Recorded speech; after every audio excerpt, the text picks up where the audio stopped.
এই ২৩ ফুটবলার নিয়েই স্বপ্ন দেখছেন কোচ পিটার বাটলার। তাদের নিয়েই সংযুক্ত আরব আমিরাতে দুটি ম্যাচ খেলতে যাবে বাংলাদেশ, যেখানে সাবজয়ী ৮ ফুটবলার সহ রয়েছেন বয়সভিত্তিক দলের ১৫ সদস্য।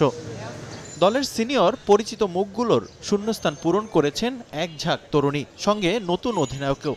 এ সফরে অধিনায়কের দায়িত্ব পেয়েছেন আফিদা খন্দকার। তাকে দীর্ঘ সময়ের জন্য নেতৃত্বের ভূমিকায় দেখতে চান পিটার বাটলার। এছাড়া বিদ্রোহীদের জন্য নিজের দরজা খোলা রেখেছেন তিনি। নতুন একটা দল এবং নতুন একজন অধিনায়ক পেয়েছি। আমি মনে করি সে দীর্ঘ সময়ের জন্য অধিনায়ক হওয়ার যোগ্যতা রাখে। বাংলাদেশকে নেতৃত্ব দেওয়ার সব গুণ তার আছে। আমি পেছনে ফিরে তাকাতে চাই না। বিদ্রোহীরা ফিরবে কিনা তা আমি জানি না। তাদের জন্য সবসময় দরজা খোলা থাকবে। কোচের মন্তব্যই বলে দিচ্ছে অধিনায়ক হিসেবে সাবিনাকে আর প্রয়োজন নেই।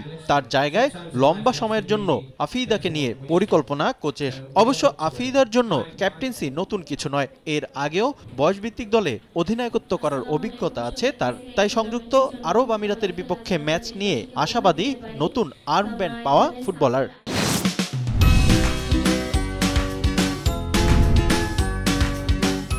আমি অভাব ফিল করছি না, কারণ আমি এদের সাথে আগেও খেলেছি, আন্ডার-19 খেলেছি, 20 খেলেছি, একই সাথে খেলেছি। তো সিনিয়ররা যেই ধাপে ধাপে প্র্যাকটিস করছে, আমরাও সেম ধাপে ধাপে প্র্যাকটিস করছি। আমরা মাঠে নামবো হচ্ছে জেতার জন্য, কিন্তু আমরা ভালো খেলা উপহার দিব দেশবাসীকে।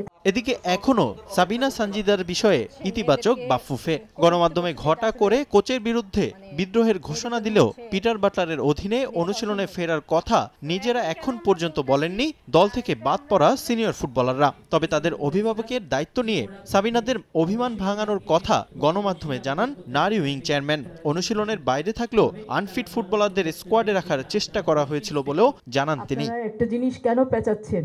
ওরা তো, আমি তো বলেই দিয়েছি আপনারা যে ওরা এখন ট্রেনিং এ ফিরবে না।